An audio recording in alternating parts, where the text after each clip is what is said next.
इसका बड़ा लाभ है। क्यों? शरद पूर्णिमा की रात्रि को चंद्रमा 16 कलाओं से परिपूर्ण रहता है।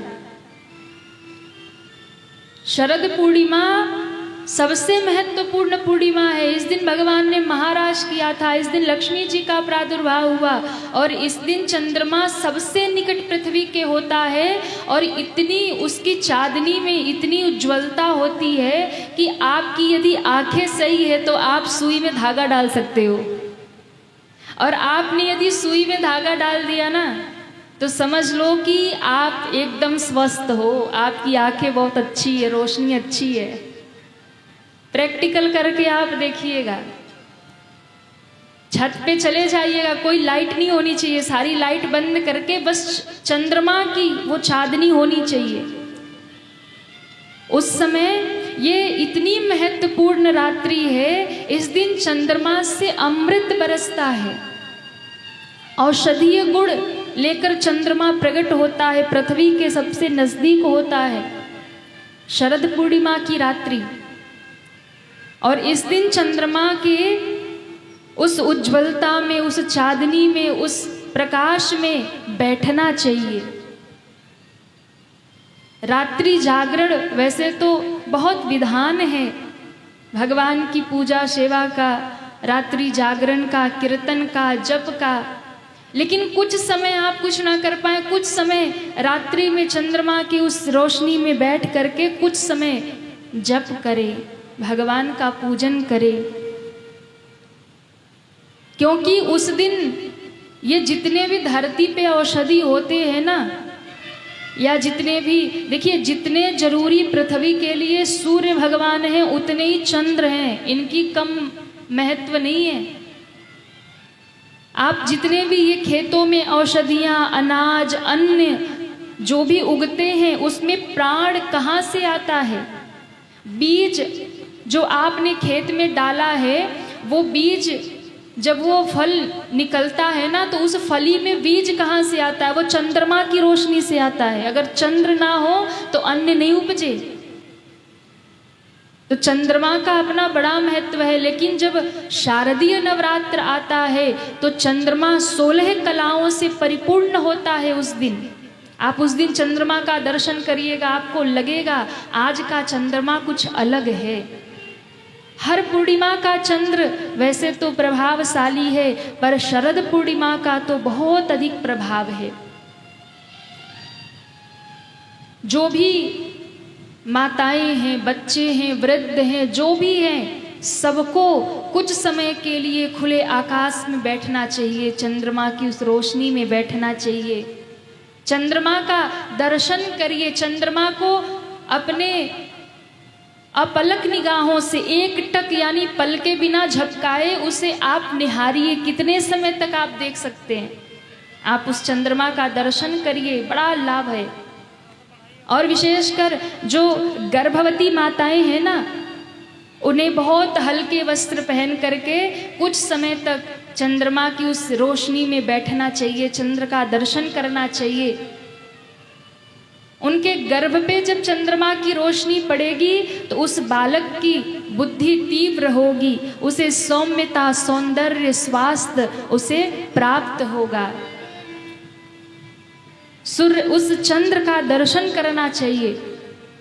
तो इस बार जो शरद पूर्णिमा हमारे बीच में चलकर आ रही है, इस बार जो शारदीय पूर्णिमा चल कर के आ रही है, ये 6 अक्टूबर को पड़ेगी। 6 अक्टूबर दिन सोमवार। और इस बार की शरद पूर्णिमा बहुत प्रभावशाली, बहुत ज़्यादा प्रभावशाली है। क्यों? क्योंकि इस बार की शरद पूर्णिमा सोमवार को आ रही है। और सोम यानी चंद्रमा, सोमवार चंद्र का दिन है, चंद्रमा का दिन है। और इस बार की शरद पूर्णिमा 6 अक्टूबर को दिन सोमवार को पड़ रही है। इसलिए सोमवार के दिन शरद पूर्णिमा आ रही है, इसलिए इस पूर्णिमा का अपने आप में बहुत बड़ा प्रभाव है। इस पूर्णिमा का अपने आप में बहुत बड़ा प्रभाव है। ये बड़ी से बड़ी विपत्ति का नाश करने वाला है, आपको अच्छे आयु, आरोग्य और अच्छा स्वास्थ्य प्रदान करने वाला है। इसलिए आप इस दिन विशेष कृपा प्राप्त कर सकते हैं माँ लक्ष्मी की, विशेष कृपा प्राप्त कर सकते हैं चंद्र की, भगवान नारायण की। इस दिन 3 की पूजा का विधान है।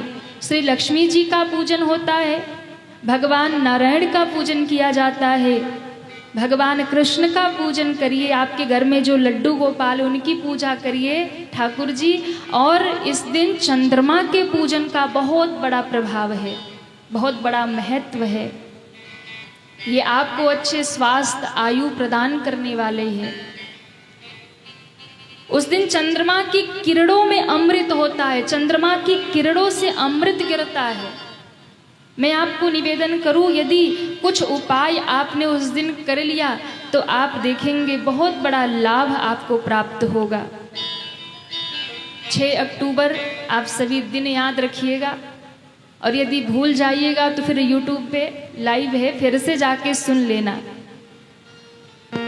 सबसे पहली बात तो शरद पूर्णिमा के दिन संध्या के समय में आपको गाय के शुद्ध घी, गाय के शुद्ध दूध में, गाय के दूध में खीर बनानी है, और उस खीर में शक्कर की जगह मिश्री डालना है। और ऐसा नहीं कि बहुत उसमें मेवा वगैरह डालना, बिल्कुल सिंपल सादा बनाना है।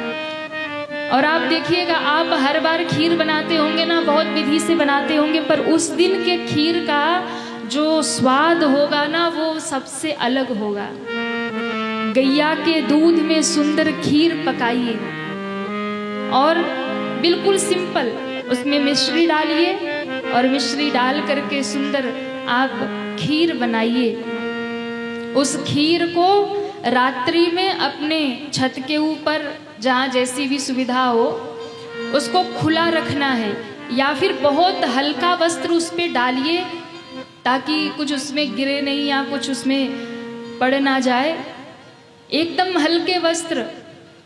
और यदि आपको खुले रखने की व्यवस्था है तो पूरा खुला रखिए उसको, रात्रि को उसको छत पे रखिए, और सुबह सूर्य की किरण धरती पे पड़े उससे पहले उस खीर का प्रसाद खुद भी स्नान करके ठाकुर जी को भोग लगा के पूजन करके उस खीर का प्रसाद अपने बच्चों को, अपने घर के बड़ों को और खुद भी ग्रहण करिए।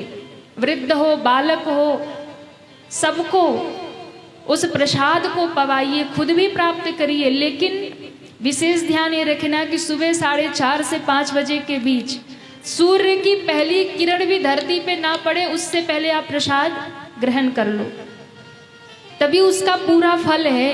नहीं तो फिर उसका फल वो नष्ट हो जाएगा। फिर आप खीर तो आपको अच्छी लगेगी, पेट तो भरेगा, पर वो लाभ नहीं मिलेगा अमृत वाला।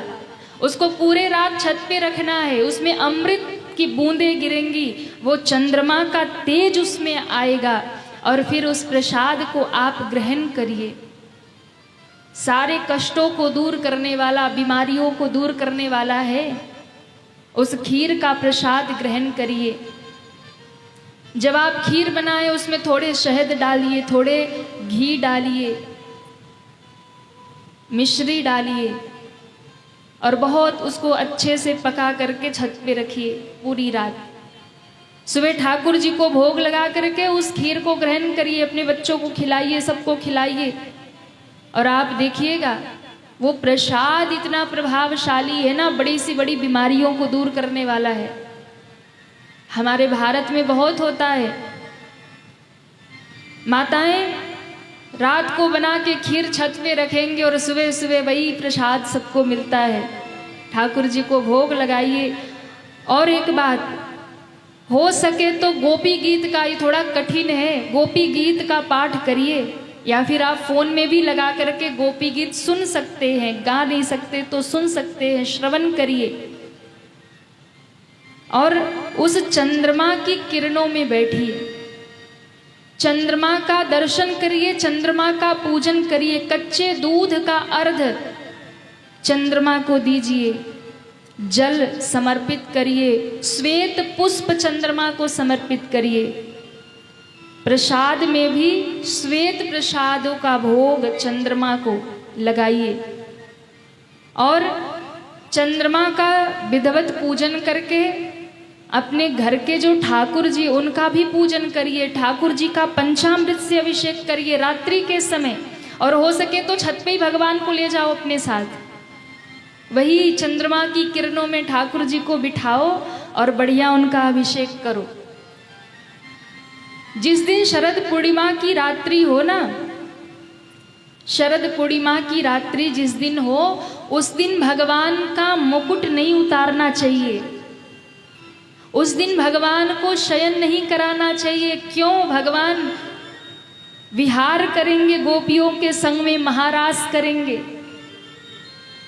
इसलिए जिनके भी घर में ठाकुर जी हों, लड्डू गोपाल हों, बहुत सी मैयाएं लेके आती यहाँ पे, तो जिनके जिनके घर में भगवान लड्डू गोपाल हों, ठाकुर जी की सेवा हो, तो अपने ठाकुर जी का उस दिन बढ़िया श्रृंगार करिए।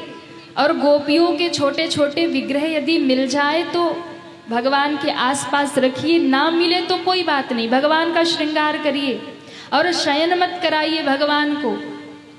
कुछ समय बैठिए उनके सामने, जप करिए, हो सके तो गोपी गीत का पाठ करिए, भगवान को खीर का भोग लगाइए। और एक बात ध्यान रखिए, उस दिन भगवान को श्वेत वस्त्र पहनाइए, श्वेत वस्त्र पहनाइए। श्वेत यानी समझ रहे हैं? सफेद।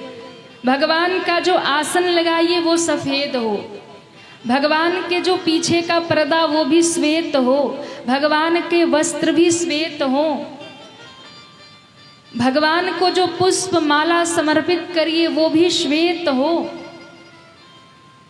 उस दिन भगवान को शयन मत कराइए, भगवान महाराज करेंगे। उस दिन भगवान का मुकुट मत उतारिए, उस दिन भगवान का श्रृंगार करिए।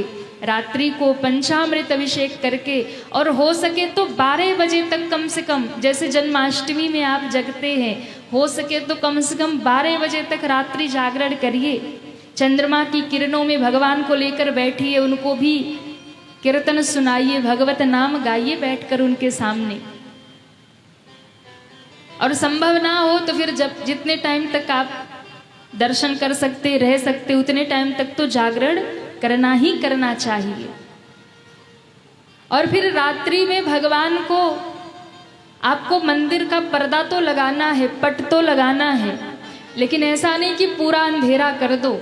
एक छोटा बत्ती दीपक जला करके, एक दिया जलाकर भगवान के पास रखिए, थोड़ी थोड़ी उजाला रहे। किसी पात्र में सुंदर जल भरकर उसमें कुछ पुष्प रखकर भगवान के सामने रख दीजिए, भगवान जल विहार करेंगे। ऐसी भावना करिए कि प्रभु आज हमारे घर में महारास करेंगे, ऐसी भावना करिए। और उस दिन ठाकुर जी को सुलाइए मत, मुकुट ना उतारिए। एक दीप जला करके फिर अपने मंदिर का पट लगा दीजिए, पर्दा लगा दीजिए, जल भर के भगवान को रख दीजिए। बहुत प्रभाव है। जैसे जन्माष्टमी का उत्सव है, वैसे ही भगवान के लिए ये शरद पूर्णिमा का उत्सव भी बहुत विशेष है महाराज, बहुत विशेष है।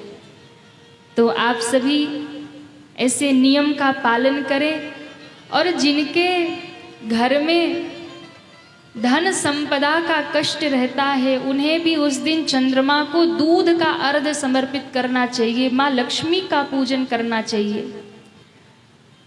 चंद्रमा की कृपा, माँ लक्ष्मी की कृपा और भगवान नारायण की कृपा उस दिन प्राप्त करे। आपके जीवन के कष्ट मिट जाएंगे, आपके जीवन के संकट मिटेंगे।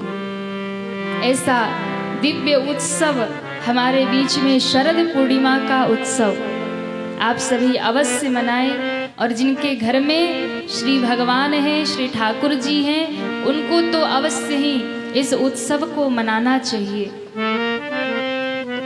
और विशेष रूप से